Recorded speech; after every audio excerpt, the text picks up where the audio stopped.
बिस्मिल्लाहिर्रहमानिर्रहीम, अस्सलाम वालेकुम, गुड मॉर्निंग। बहुत बहुत शुक्रिया आप सबका। उम्मीद और दुआ कि सब बखैर आफियत से होंगे।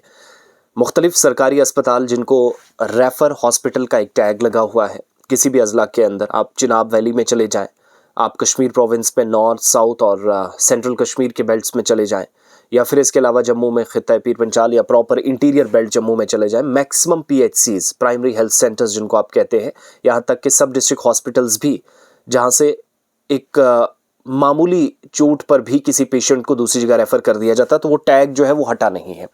लगभग इसी तरह का एक केस सामने आया पीर पंचाल बेल्ट से, जहां राजौरी के अंदर एक खातून ने बच्चे को कैब में जन्म दिया, एक छोटी गाड़ी में, जिसके बाद तहकीकात का हुक्म इस केस में दिया गया। अब ये इंतज़ामिया के लिए आज के वक्त में उन पर ब्लैक डॉट क्यों है कि उस हॉस्पिटल के अंदर जहां पर अगर कोई दर्द ज़हम में मुब्तला खातून आती हैं या ख़वातीन पहुंचती हैं, तो जिस हॉस्पिटल में मैक्सिमम इलाज हो सकता है, प्राइमरी हेल्थ सेंटर में भी फैसिलिटीज़ होती हैं, ऐसी बात नहीं है, लेकिन वजूहात क्या रही कि एक PHC से दूसरे डिस्ट्रिक्ट हॉस्पिटल में उस खातून को शिफ्ट करना या मुंतकिल करने का हुक्म दिया जाता है।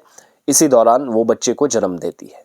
यानी लापरवाही एडमिनिस्ट्रेटिव पार्ट पर है या नहीं, इसकी ये पहचानने के लिए रिपोर्ट्स पर मबनी या हक़ाइक़ पर मबनी रिपोर्ट्स तैयार करने के लिए, और जिन लोगों ने गलतियाँ की उनको इसकी सज़ा मिले, इसके लिए एडमिनिस्ट्रेटिव पार्ट पर बाज़ाब्ता इंक्वायरी का हुक्म दे दिया गया है, तहकीकात का आगाज़ कर दिया गया है। और इतलात यह है कि प्राइमरी हेल्थ सेंटर जहां बगैर कोई मुआयना हुआ, जो अथॉरिटीज़ ने भी कंफर्म किया, उन्हें बड़े अस्पताल जाने की हिदायत दी गई।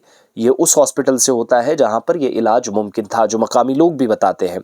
डिप्टी कमिश्नर राजौरी अभिषेक शर्मा, जिनके पास ये मामला पहुँचा, PHC 63 का उन्होंने दौरा किया। कालाकोट के एडिशनल डिप्टी कमिश्नर को मामले की तफसीली तहकीकात करने और जल्द रिपोर्ट पेश करने का हुक्म दिया है। यानी 63 मैक्सिमम लोग जानते हैं यहाँ PHC बना है, और तकरीबन 22-24 साल हो गए, एक तवील अरसे से यहाँ खिदमात का फुकदान भी रहा, जिस पर हमने कई रिपोर्ट्स भी बनाई। खातून और इसका बच्चा दोनों फ़िलहाल ठीक है, खैरियत से, जो अच्छी बात है, और इस वक्त PHC में दाखिल हैं। इस तरह की कंफर्मेशन है जो एडमिनिस्ट्रेटिव पार्ट पर जानकारी दी गई।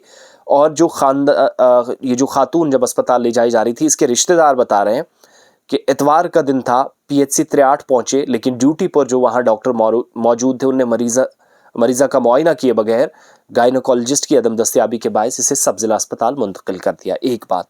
दूसरा, डिप्टी कमिश्नर को कल यानी पीर के रोज़ ये मामला पता चलता है। इसके अहले खाना से बातचीत की, वाक़े की वजूहात को समझा, तफसीलात हासिल की, और अहले खाना को यकीन दिलाया कि कार्रवाई की जाएगी। अब जब मैंने शुरुआत में बताया कि काबिल रसाई जो तिब्बी सहूलियात हैं वो लोगों को फ़राहम हो सके, अफसरान को भी अब इसमें सख्ती दिखानी पड़ेगी, क्योंकि अब सरमा है, सरमा का आगाज़ ऑफिशियली हो चुका है, दस्तक दे चुका है। तो बर्फ़ में और बारिशों में मुतअद्दिद इलाकों में इस तरह के मसाइल पैदा होंगे। अगर एक छोटा सा केस गायनोकोलॉजिस्ट किसी इलाके में नहीं है, फिर भी वहाँ पर परेशानियाँ अगर हैं, तो फिर शायद इस मुसीबत से बचने के लिए या कोई दूसरा रास्ता है नहीं कि इंतज़ामिया तहकीकात करे। और अमले को भी ताकीद की गई है कि ऐसी सूरत हाल से बचने के लिए वो संजीदगी से काम करे। लेकिन एक खातून अगर एक बड़े इंपॉर्टेंट डिस्ट्रिक्ट के अंदर, जहाँ पर GMC भी बना है, जहाँ पर अमला बड़ा मुतहरिक होने की बातें करता है, उस एरिया के अंदर एक PHC से दूसरे हिस्से में उसको रेफ़र किया जाता है, और बच्चे का जन्म कैब में होता है, गाड़ी में होता है, और ऐसी अवस्था में, ऐसी हालत में जो बयान नहीं की जा सकती, कुछ तस्वीरें हम तक पहुंची हैं। बहरहाल एडमिनिस्ट्रेशन ने तहकीकात का हुक्म दे दिया है। उम्मीद है कि जल्द इसकी रिपोर्ट और उसके बाद मस्बत पेशरफ्त इसमें होगी कि अगर किसी का कसूर है तो उनके खिलाफ कार्रवाई भी अमल में लाई जाए।